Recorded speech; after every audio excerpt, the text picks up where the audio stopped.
Hello, sisters. Welcome to the Sacred Medicine Podcast, weaving powerful, soulful practices into functional medicine. Step into this beautiful space of devotion and explore everything from nurturing foods, rituals, sexuality, and awakening your innate sensuality.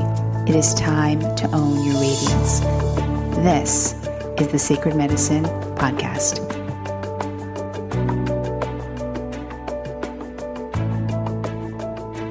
Hello and welcome back to another week of the Sacred Medicine Podcast.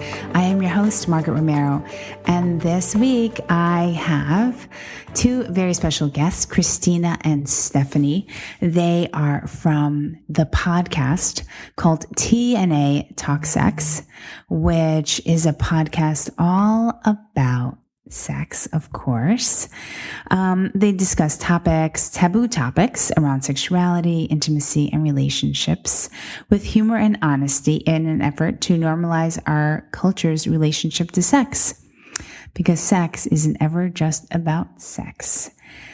Let's see here. Christina is a professional cuddlist. I don't know if you guys have heard of this. I have heard about it. Where you hire someone to come to your home and cuddle. And I don't know. I've thought about this, actually, to be honest. And we talk about this a little bit on the podcast today, so you'll get my take on it. And Stephanie she's actually a sensual body worker, a master. She masters the art of erotic massage and male-female connection. Her work centers around sensuality, femininity, and teaching men and women how to heal the rift at home through inhabiting the power of their male-female polarity in a healthy and equal way. So I brought these two on the show this week. And, I've talked a lot about sex on this podcast, from orgasms to relationships to just in general, sex. And we talk a little bit about getting a little bit deeper into relationships.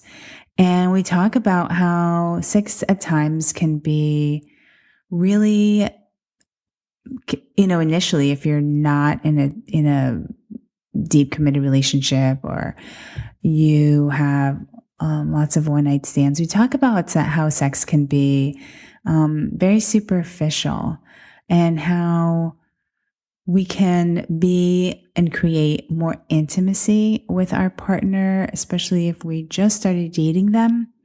And so let's see, what are some of the things we talk about are, ways in which we can deepen that intimacy. So we talk about that.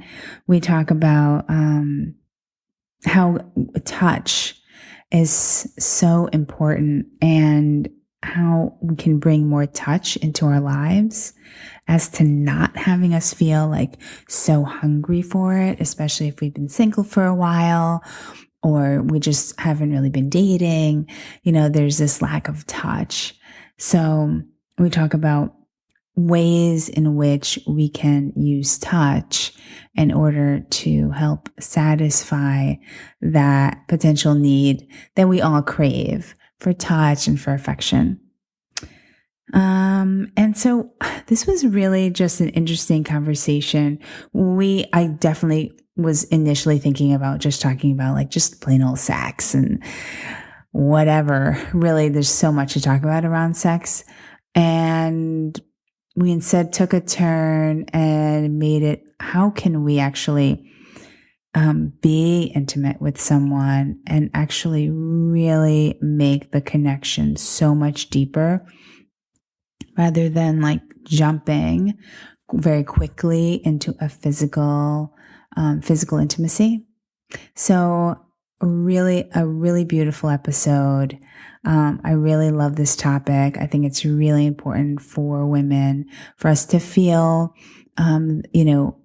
loved and wanted and needed, because when a one night stand comes and goes, it can be a time where we feel a little empty afterwards. Like, oh, okay, that was good for the moment, but now it's like, I haven't heard from him, or he's ghosted me, and that sucks, right? We don't really want to feel that way, though we want to feel empowered around sex. So some of the things that we can do to feel more empowered and to develop a deeper connection, if that's really what you want and if that's really what you're longing for. So without further ado, on to the show.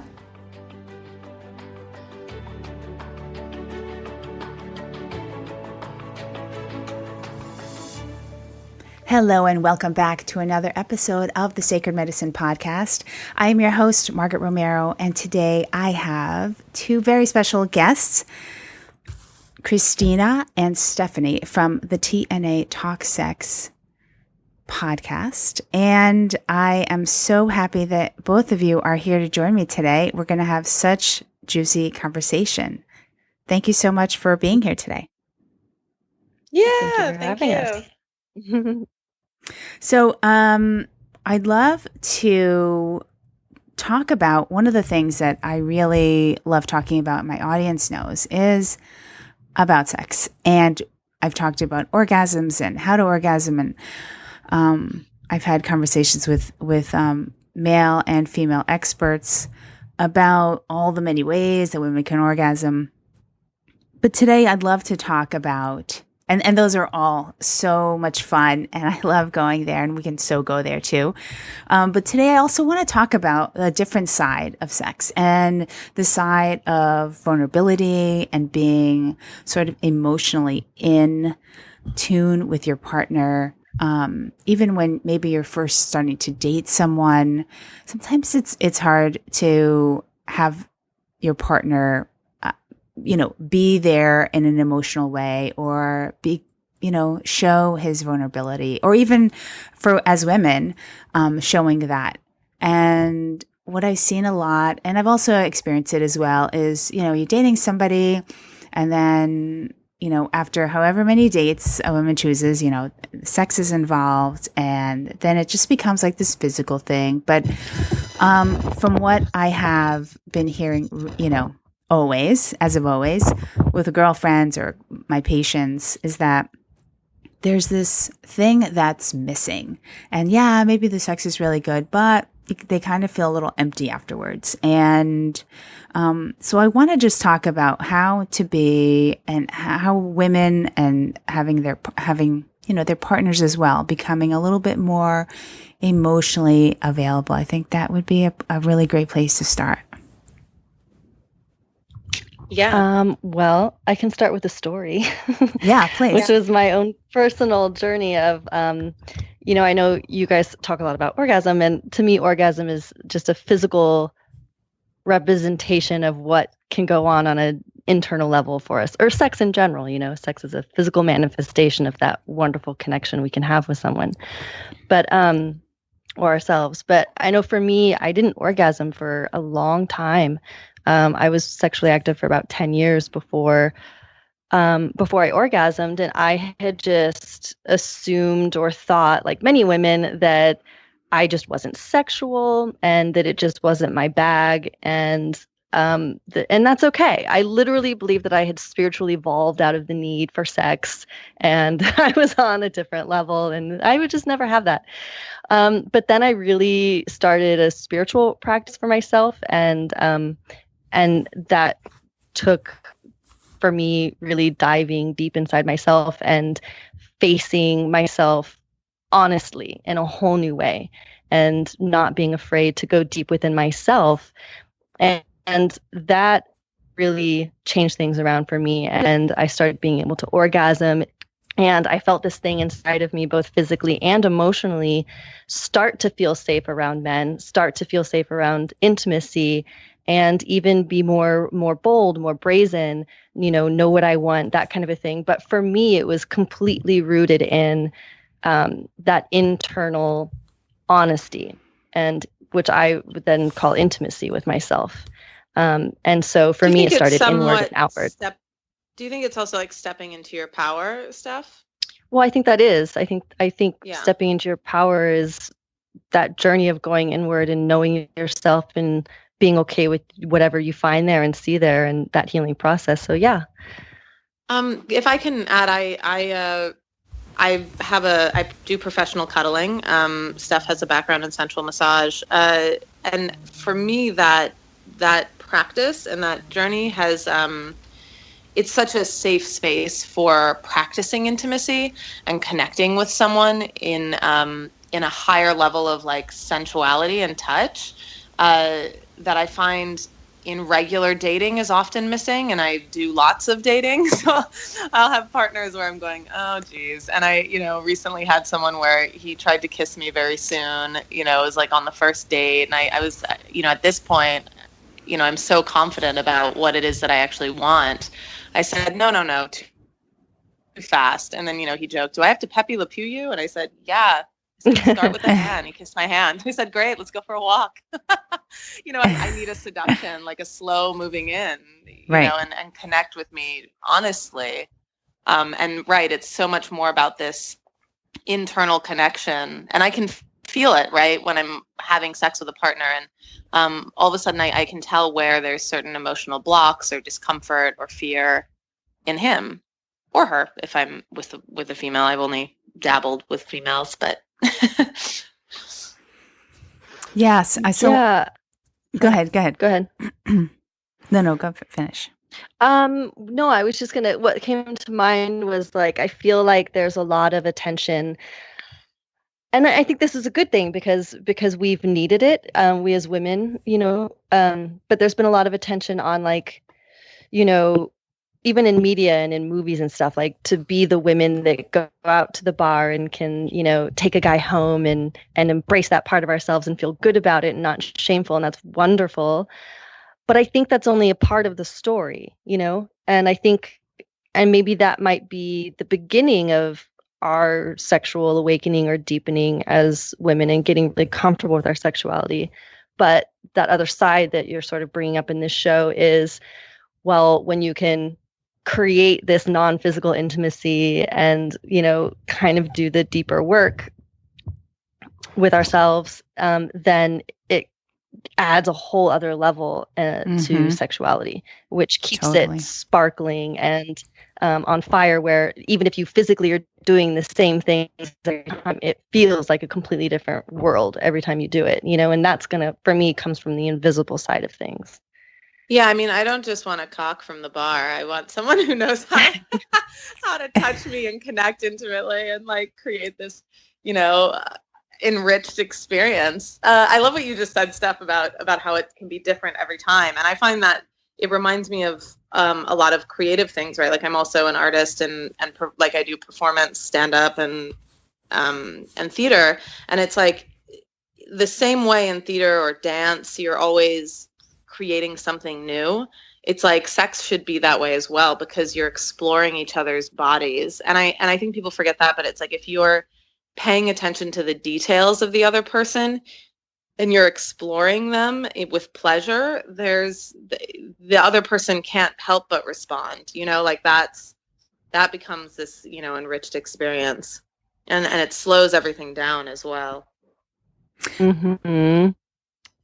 Though I find that also, when there is intimacy that happens fairly quickly after meeting someone, and it's, really there's like a ton of chemistry and it's on from the minute you guys meet at the bar or on a date or wherever it is, and it leads to sex on that night or second date or third date. And there's been so many times when I've had girlfriends that are like, yeah, we're having sex, but they feel so empty because the guy's kind of like just does the thing, but there is no deeper connection. So I totally hear what you're saying, but how do women bring that out in a man so then they are connecting on a deeper level? And how do we even know if that guy even wants to connect on a deeper level? Where are you talking about for casual affairs? Casual. Like this? I mean, like, I think we all start off when we're dating. I have a thought. Yeah.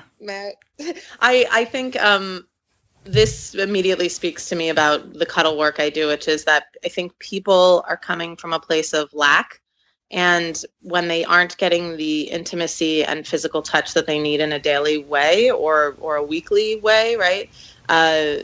Whether through friends or something like going to a person or getting a massage, that makes that hunger happen more intensely when you meet someone, right? So then you're more inclined to be like, oh my God, like, can we curse? Fuck. Yeah, you can. I need this, and I need this person, right? And I'm hot for them, and so you fall into bed with each other, and then you're like, oh, I don't know you at all, Right.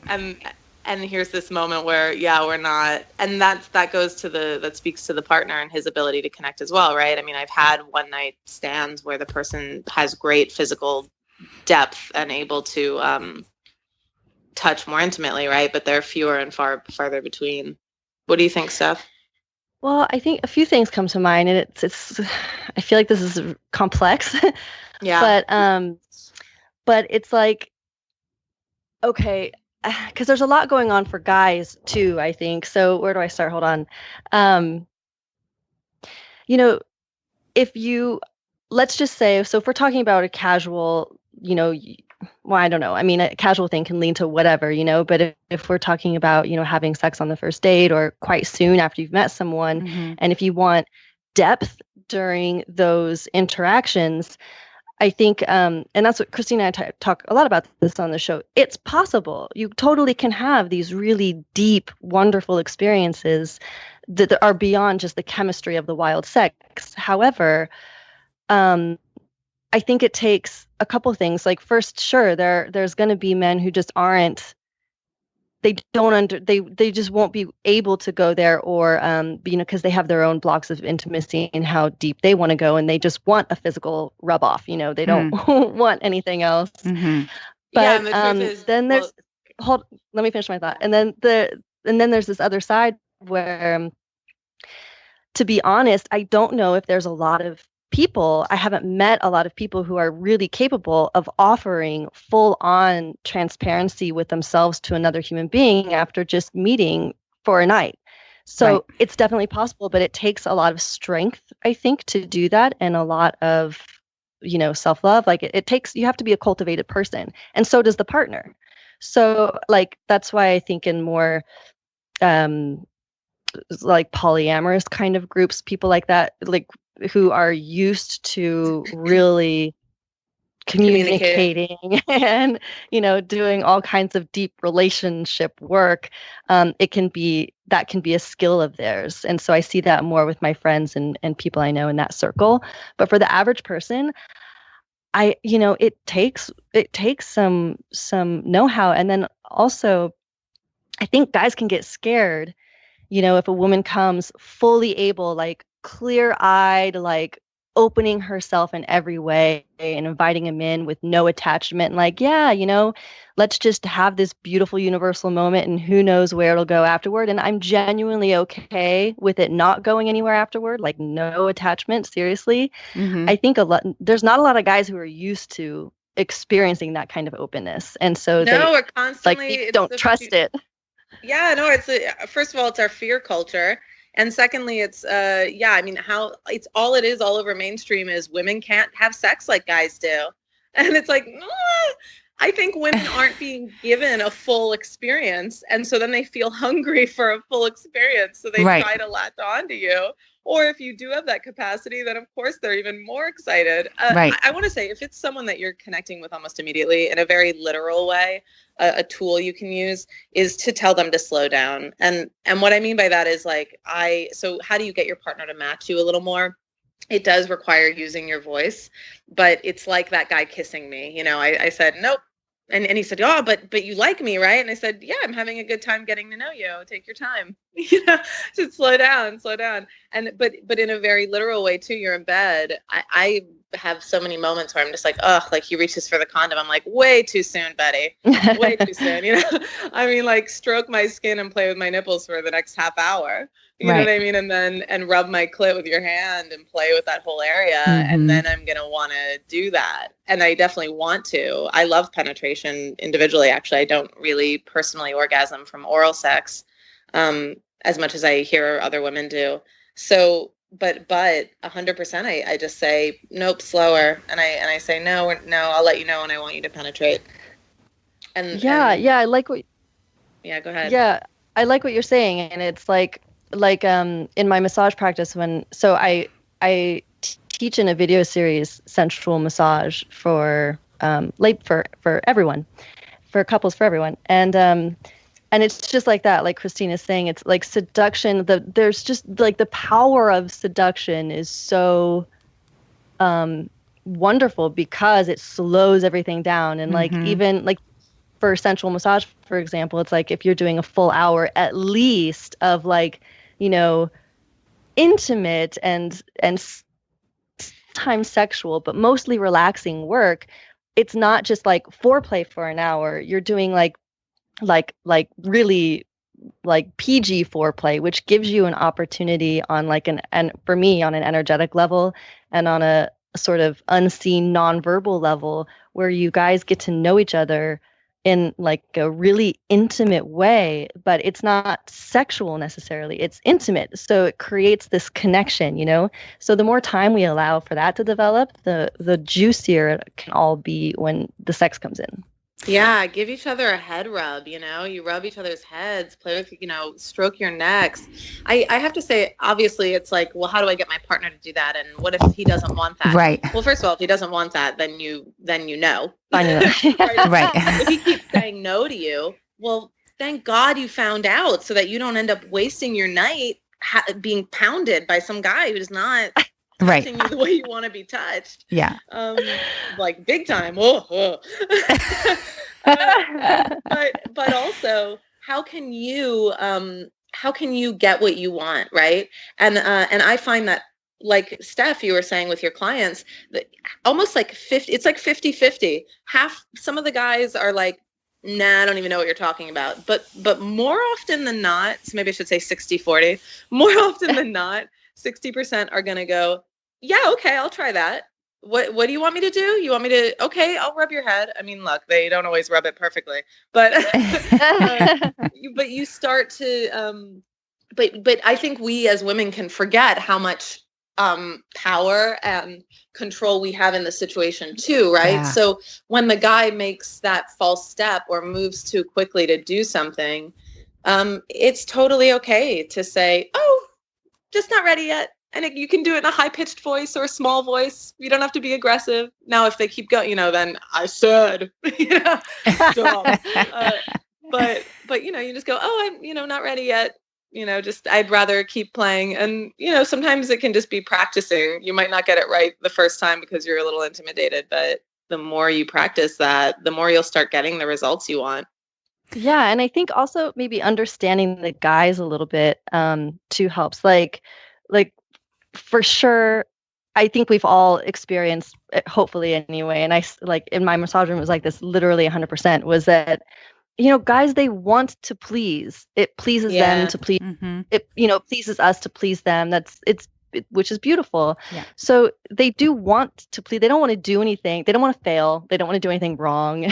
So there's a lot of that anxiety, but I think it's really beautiful that they're already primed to want to please us. And one thing to keep in mind, I think, is that, and Christina and I talk a lot about this too, is that, the way sexuality has been, I guess, talked about or taught in our culture, how it exists in our culture, is that no one really talks to men about, about their arousal levels and what to do when they're overly aroused. And, in fact, our culture teaches, if you're super aroused men, just go for it. That's passion. Just take it and just, let it out. It's not like, slow down, hold your orgasm. Like they don't get that. So, kind of part of it is going to be, I don't want to say retraining, but a re-education towards women's style of sexuality. So the more women use our voice, the more we do the stuff that, Christina was talking about and everything, the more guys are going to start getting the picture, and it's going to be a different sexual arena, I hope. Well, yeah. And if I may, I think it's often more fun because, maybe it's you start and you say, well, let's massage each other first or something, and that's a way of, everyone's like, oh, okay, I get massage, which is, we're not, I mean, because sometimes I even get annoyed when they go straight for the nipples, which in theory is the nipples are foreplay for the clit, and I'm like, well, I'm like, my neck and my head and my arms are like the lead to my nipple, which is, so that's breaking it down and slowing it down even more. And I think I really want to emphasize that idea of exploring each other's individuality. And I think we're talking a lot about what can the man do for you and how do you get that. But it's also like, we also have this idea, one of the favorite taglines in mainstream is to say, women need all that extra foreplay, but guys, like, they're just rock hard. There's their dick and they want to put it in you. And I'm like, actually, guys have a lot of sensations, and some have nipple sensitivity. Some love to have their head rubbed. I mean, they also have sexual personalities that aren't being allowed to, they're not being allowed to be acknowledged. Right. So you as the partner get to acknowledge that, and then you get to really play with each other. How do you love to be touched? Because that's what we're doing with sex. We're using our bodies to rub them against each other's bodies, and find out all the unique ways that we feel pleasure. So let's say it's, I don't know how, second, third, fourth date, first date, and you want to slow things down, and you're sort of in the middle of it. And of course he goes for, let's say, the nipples. How do you get him to stop and to like focus on your neck or the back of your neck, or, pull out the massage oil? Like, do you stop and say, can we try this? Or like, what's your approach? Yeah, I would stop and use positive reinforcement. Like, oh, what I really love is when, like, is kisses on my neck or whatever it is. Or, what really would, really turn me on more is, let's pull out the massage oil and do this. Like, let them know that you're really going to be enjoying it. I like that. I got excited just hearing you say it, Steph. I was like, yeah, I want to do that for you. You're right. It's like when you say it, the phrasing can be important. But yeah, like, I really love, I'll say I really love having my head rubbed. It turns me on so much. And I'll describe, like, for me, it almost feels like this constellation of, like, my brain lights up, right, with arousal. And so the why I love it the what I love and kind of the quick little why, or like what it does for you, right? Ooh, kiss my neck, it gets me wet. So, but I was going to joke and say, well, I'll slap their hands away from my nipples if it's hurting. But it has happened. And also, I will say this, I slapped the hands away. It didn't deter them from having sex with me. I think we worry that they're more sensitive than they are. They'll come back in they're like, okay, let me get it right. I don't, it's a great question, but I think at the end of the day, you have to ask. It's what Steph just said. Yeah. It's really saying, I love to have my back kissed. Can you kiss my back? I've had guys who don't respond right away. It's maybe they didn't hear me because they're in the arousal state, or they don't really know how to do it. And I'll just say it again. I just say it again. Say it again. I've had, when I've dated, and this definitely isn't like first or second date. This is after I've dated somebody for a little while. And let's say he's coming over and I've just got out of the shower and I have my robe on and nothing underneath. I've had men, I've asked them to rub either the lotion all over my body or oil. And ooh, that's great. Yeah, I've never had anyone say no. And if they've done it like really fast, like if they started doing it like really fast or a little too hard, I would just say like, oh, a little bit slower would be really great. Or, I really love, my arm, and if they're like doing a little massage at the same time, it's like, I'll like lightly groan and like, so they know like what they're doing is really good. And so that's the positive reinforcement. Or I'll say like, oh my God, that feels so amazing. Your hands feel so great. And they just love it. They just want to do it more. Yeah. And so I've had things, I've done that, and that's always been amazing. Or I'll even have, this is boyfriend material. This isn't this other thing. I've had like men brush my hair, and they initially, I've never done it. If they don't have any kids or anything, they've never done it. And I'll just sit down, and it's not even like an intimate thing, but they learn how to be like super gentle, and it feels so good to have your hair brushed. And Yes. and then you're like, oh my God, I love that. I'm totally going to do that. The next person I'm with. That feels so good. And then they'll go in and they'll massage. And then after a while, they learn like how much pressure I really like and don't like. And then I'll just come out with a brush one day, and they know what to do, and I don't have to say anything. And I sit down in between their legs and they brush my hair, and they love it, I love it, and everybody wins. So yeah, just wanted to throw that in. Sweet. It's very sweet. Yes. No, I love that. Something you said though reminded me of no, wait, I'm slowing the show down. It was about, I know I was saying using your words a lot, but I think that there is power in also doing what you love to that person, right? So showing them what you love and how. So back to kind of the head rub thing, where like you can rub each other's heads at the same time, but you can kind of instigate that, or say, you know what I really love, and show them on their body. And be like, you know, I love it when, you know, if you like, I love doing that, whatever. And then they know, right? They actually felt it. And that creates arousal for them too, in a different way. Yeah. Yeah. I love, okay, go ahead. No, go ahead. So there was something else about sensual eating too that I have done that they just love. And so I'll get things like I'll get some fresh strawberry. This is someone that I've dated already. Like we're dating. This is not like first or second date stuff for me. I'll get strawberries. I'll get chocolate syrup. I'll get marshmallows. What else? Sometimes bananas, depending on my mood. And I'll say, okay, well, I have dessert planned, and then we'll go sit down on the couch in the living room, and it will be, and I'm sure no one has ever sensually eaten or done it with them before.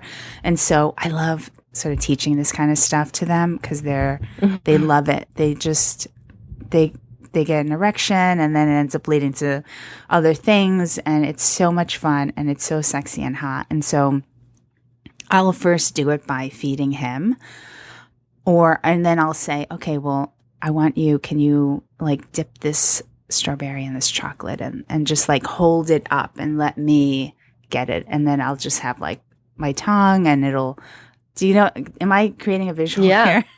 Yeah. And so, okay, keep going. And sometimes then I'll put a little bit of that chocolate like on his neck, or anywhere else on the body, depending on if there's clothes on at this point or not. And then it'll sort of lead to something else. But I love that. And even if we're in public and there's like a strawberry or there's a dessert, I'll do like a little thing at the restaurant table, nothing major. And they'll just get so turned on by that. Yeah, I love that. Yeah. I mean, all these fun things are just, ways of like tapping into the sensual and paying attention to the details of your body, right? I mean, I just pictured kind of like you're saying at the restaurant, you just put like a little of that honey on their hand and suck it off, right? Yeah. It's like, So, sensuality is key. Yeah, go ahead. Key. Yeah, totally. Well, Christina, I wanted to ask you about your cuddle work. This is definitely something that I've actually looked up. This is like maybe sometime last year. I was like, oh my God, yes. There are definitely periods of time when I'm not dating anybody, but and I crave, there's like this crave for sensual touch, or not even sensual, but touch in general. And I'm like, how much is that? And what do they do? And is it a man or is it a woman? And is it creepy or what is it? So like walk us through that. And I also wanted to know, like, do more men or women, ask for your services with this? I'm just curious about that. Yeah. There's a lot of, there are a lot of videos online. Actually, a friend of mine made one that breaks down like what creepy would look like and why it's not creepy. It's very cute and funny. But yeah, gosh, okay. I do have more male clients than female, but I think there's something happening there where I think culturally men feel more entitled to seek this kind of thing than women. I feel like it genuinely does tie to like, I think women feeling like, well, I get it from relationships, so I'm not going to do that, and maybe I'm not going to do the self-care either. Somehow I think that there's less acknowledgement or recognition that women need that touch as well.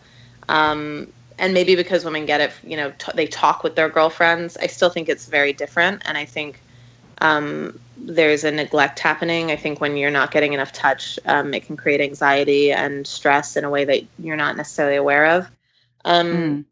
But yeah, so I do have male clients. A session for me is, in general, I'm on a site called Cuddlist. Sessions are $80 an hour. Lately, I've been doing a hashtag #MeToo discount for women, doing half off sessions to encourage women to seek that kind of support and get that healing that they might need. So a session for me is somewhere between massage, meditation, and talk therapy. I mean, that's how I describe it. But it's always tailored to what you need. So it'll start with a conversation in the beginning, just like a brief little chat about what brought you to me. And then we'll sit on, a kind of like a day bed. And we start with a heart hug, which is sort of hugging from the side. And your chests are against each other. And I do 3 deep breaths. So I do a lot of breath work as well to connect with your body and sink deeper into an oxytocin release. So if you hug for longer than 20 seconds, you have a release of oxytocin, which lowers your cortisol levels. And matter of factly makes you feel calmer, more centered, grounded in your daily life. And from there are actual poses, they have cute little names like Mama Bear and the koala. I have one I call the panda, where you're lying on your stomach and I kind of lay on top of you, with my head on your back. And we can, sometimes I'll add like a little hum where we hum together and we're kind of vibrating at the same time. Or we just rest there and you kind of feel the weight of me. So there's it, and it moves at your pace as well. And it's very much about communicating. It's also about boundaries and your comfort level, and making sure that you practice using your voice, saying no, thank you, or yes, I would love that. I think often we forget that we might not be so good at asking for what we want, or we might not be good at saying no to what we don't want. And this is a safe space where we practice that. Through like a little exercise and checking in with each other. So that actually can facilitate even all the stuff we're talking about right now, which is, well, how do I tell that guy who I'm really hot for, but I just want it to happen this way rather than that way, right? During sex. And so this kind of cuddle practice, if you did a session, you would practice those things where all of a sudden you feel more confident in being heard, right? You're with a facilitator who gets it and is going to listen and respect your boundary. So much that when you do go into the real world, you're confident about where your boundary is and what you like. And if someone's not doing it, you feel safe in your word choice of how you're going to, say, hey, this is how I prefer it. And holding that ground. So it's an interesting work. I mean, it's people come for many different reasons. But I think that's how my sessions look. Does that paint a picture? Yeah. So I would feel, okay, and you can choose a man or a woman, right? Oh, yeah. Okay. I find that I have a couple male friends who do it. I think that they can be great for any women who have actually dealt with certain sexual traumas and maybe want to work on their intimacy boundaries with a safe male. Who has experience with that. I've encouraged some women to work with them in that capacity, because they are a safe facilitator, but I find that, I think that as a woman, I definitely get more clients, if we're honest. I Now, think there's something to female sensuality and energy, right? Our right. bodies kind of emanate this, life force. How does one not become attached to that person? I mean, I think that if I were to see a man or a woman who would come, I don't know, let's just say once a week or something, and they were showing, because to me, cuddling is that closeness. Yeah. How are you not becoming attached to that person? Great question. I think that one's layered. I would say that, first of all, I think there's probably a certain level of attachment no matter what. Like, you have a masseuse that you love going to. I had this one masseuse named John who I loved. Yeah, and I never got his individual info. And one day I went back to the place and he was gone. And I still mourn that loss, years later. I'm like, oh my God, because there was a connection. So I think one element of it is not fearing connection. I think it is organic. It's like, if you really like what your cuddle facilitator is offering, you're going to come back. Right. But I totally understand there is the emotional level where maybe if you haven't experienced that before, that oxytocin flooding can be overwhelming. We always check in with our clients like the day after to talk about it, unpack if there's any sort of anxiety they're having, or if they really had a positive experience. I have one client who he had that exactly. He's married and went and did a cuddle session, and he felt this kind of overwhelm of emotion and got scared and said, I don't think this is right, and I shouldn't be feeling that with another person, and wrote this long letter to this woman. And then she, replied patiently and thoroughly about connection and intimacy and what the differences are, and, the commitment he's made to his partner. And somehow she got through to him in a way where he felt reassured that it was, it's okay to feel those things, and that it doesn't mean that he's now, making a commitment to his cuddle client, his cuddle facilitator. And he actually now he goes regularly, and he's now one of my clients. And he told me this story about how he started and how it was overwhelming at first. And I think this speaks to our culture of like the way we approach touch, and how we have grown up in a culture that says touch is only for sexual activity. Right. And the truth is, in my opinion, that we need touch a lot more than just in sex. And if we were getting a lot of touch in other areas, we actually are more grounded and not, what I call thirsty, or right. I don't feel this desperation or hunger for all of my touch fulfillment to come from that one person in that one sexual encounter on a Saturday night.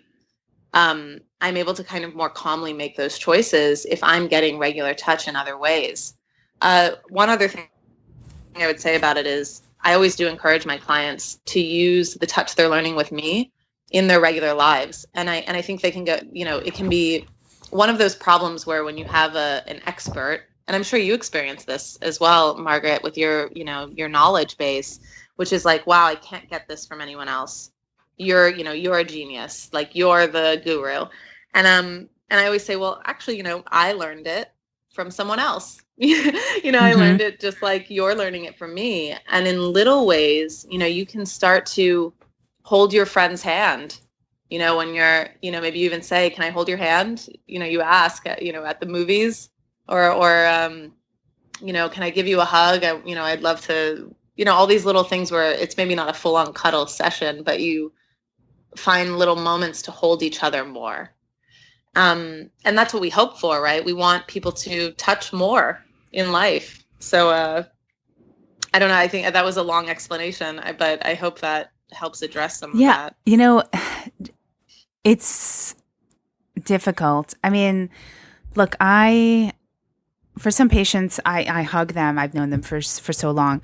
And I will, hug my friends when I see them, or give them a kiss or something like that. But to I don't know. I would feel a little uncomfortable to ask my friend, a girl, if I'm going to see a movie with her, like to hold her hand, especially if she's just like, no, or that's weird, or okay, and not knowing where it's really coming from. So getting touch, I think this is why your work is so great, because I think it's hard for people to touch unless, and meanwhile, I touch people all the time because I examine people every single day.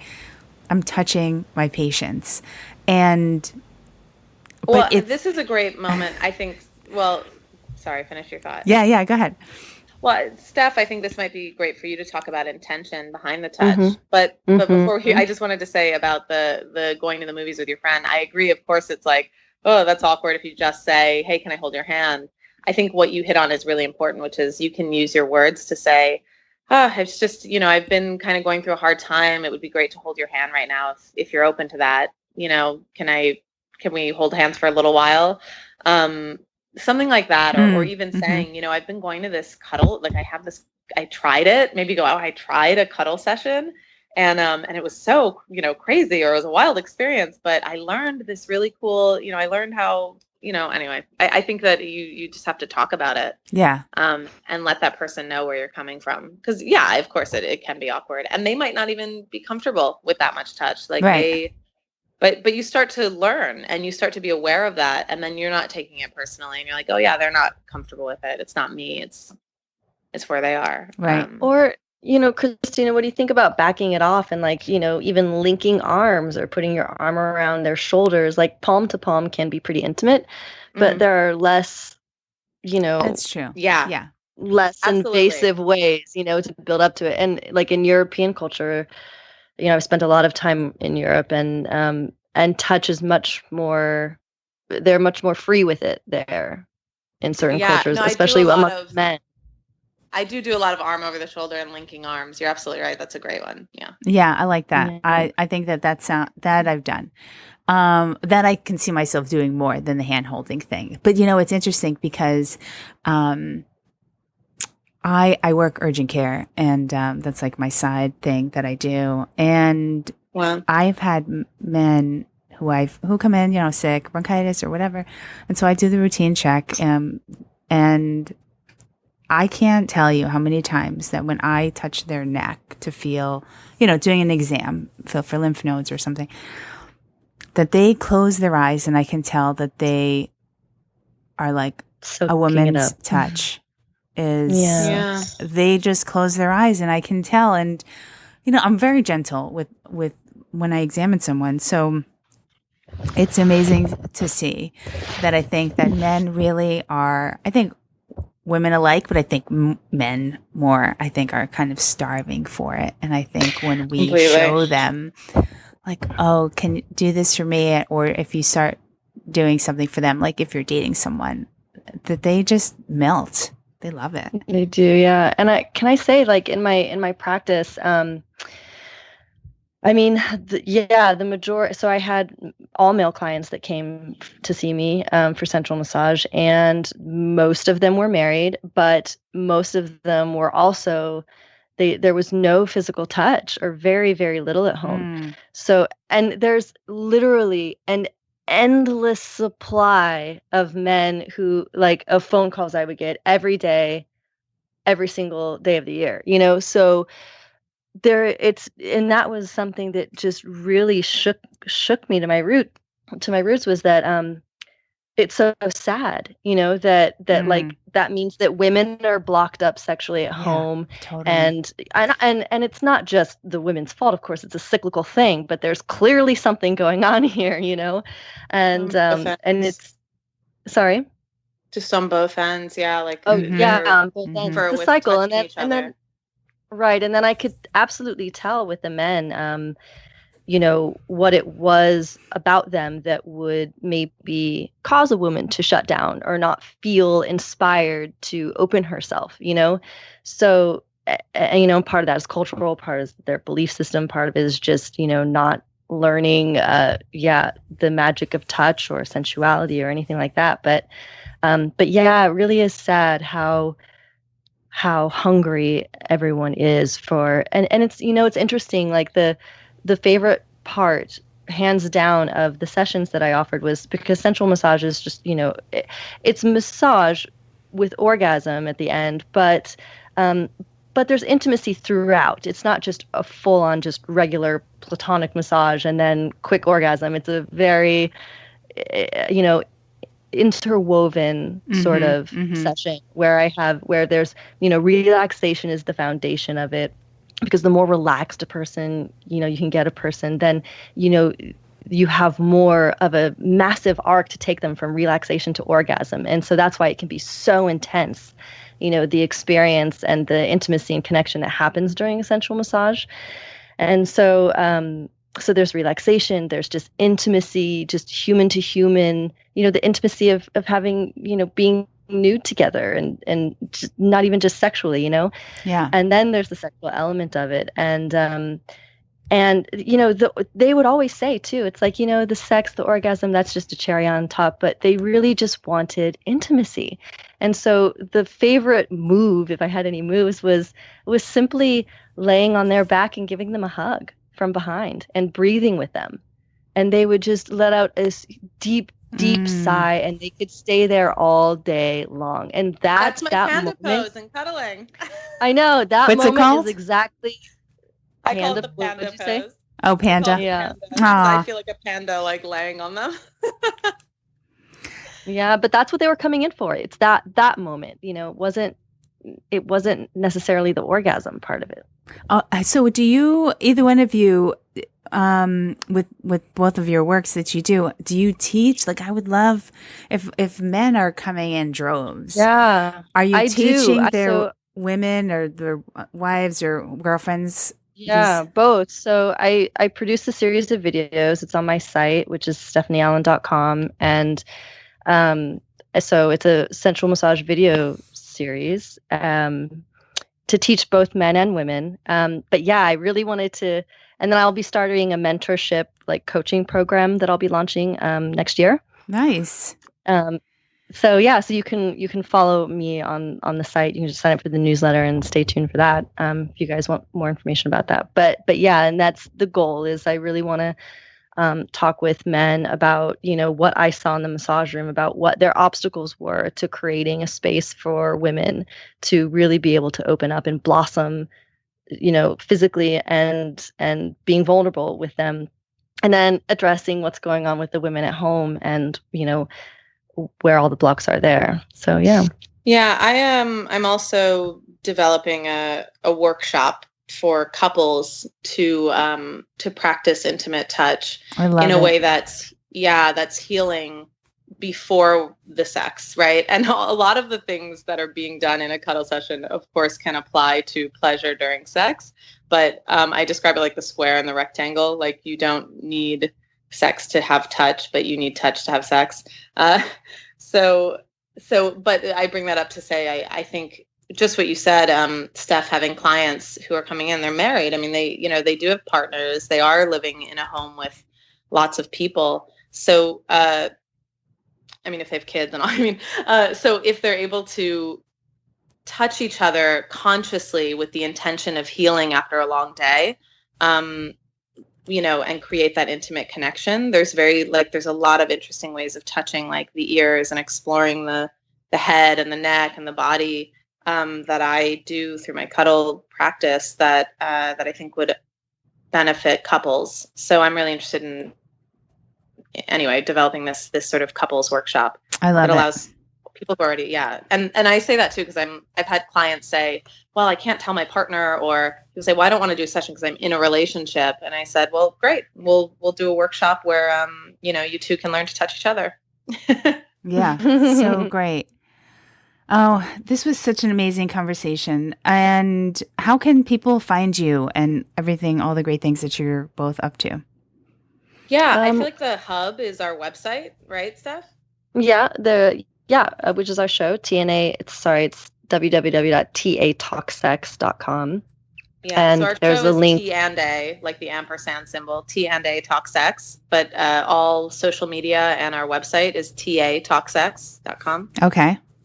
And there's a link to both of our works on the site. Otherwise, you can find me at stephanieallen.com, and you can find Christina. Yeah. Oh, thanks. I'm on social media, Christina Hepburn. So Cree Hepburn, CHRI Hepburn, like Audrey or Catherine. Okay. .com. Okay. No. Oh, yeah. No, I don't have a website. I'm just social mediaing about. Social media. Okay. We can be found in excess of places like everyone else, right, on social media. But yeah, Stephanie has a website set up, so okay, find her there. And podcast is TA Talk Sex. Clear. Yes. Yeah. Mm-hmm. Oh. Yep. Shows T&A Talk Sex, and we're on iTunes and wherever you do your iPod listening. Got it. Yeah, Stitcher, on Androids. And where do you both live, so people can, if they wanted to do one-on-one with the cuddle work or the sensual massage, where are you guys located? Yes, I recently relocated from Los Angeles to Boulder, so I'll be in the Boulder area, but I can do work on Skype. It's not, you don't have to be local. Wait, who's talking right now? Who's at Boulder? Stephanie. Sorry, Stephanie. Steph. Okay. For the sensual massage. Has sensual massage videos. This is Christina. I'm based in Los Angeles. I'm in Los Angeles. Recently I was in New York, actually. I wish I'd met you in person. But sometimes I'll go to New York. If I am traveling, I'll put a notice on my Cuddlist thing and kind of announce it on social media that I do sessions in different cities, but mostly in Los Angeles. And like Stephanie said, actually, I did a Skype call with someone who had some questions about intimacy and how to connect through online dating. So we are totally open and available to connect with you and support in any way that's needed. Great. And Stephanie, when did you move to Boulder? I'm actually en route right now. Oh, okay. So you haven't landed yet. I used to live there. Oh, did you? And you're currently single? Yes. Okay. All right. I'm do you have someone in mind? to touch base with you in a few months and see what your perspective on dating in the Boulder area, or even Denver. When I was there, I went to Denver because I thought this is where the men would be. More men in Denver than in Boulder, but I'd love to see if it's evolved or changed since I left, and I moved out about it's been at least 7 years since I've been, but I loved it. You're gonna love it. It's such a beautiful town to live in. Yeah, I'm looking forward to it. I need some nature, so yes. We'll see how it goes. You're gonna get a ton of that. I'm hoping to go to Boulder in the summer next year, so we can definitely connect for sure. Yeah, fun. Ladies, thank you so much. This was so much fun. It was eye-opening. I loved hearing about the cuddle work and how to bring more intimacy into our lives and using touch and vulnerability. I think these are really great, beautiful steps to just getting into a little bit more depth in our relationship. So I really appreciate both of you. Love your podcast. I'd love to have you on again. And let's definitely stay in touch. Yeah, Sounds this is great. wonderful. Yeah, Thank you for the work you do. Yes. Thank you. Definitely. Thanks for having us on. Oh, you're welcome. We'll talk soon. Thank you so much for listening. To get more information about Christina and Stephanie and all the really cool work that they are doing in this world, along with their podcast called T&A Sex Talk, head on over to margaretromero.com/episode 58. And if you aren't following me on Instagram, head on over to Margaret Romero, where you will find me Insta-storying almost every day and keeping you updated with what is going on in my new office space and all upcoming events as well. Have a beautiful night, and we'll talk to you soon.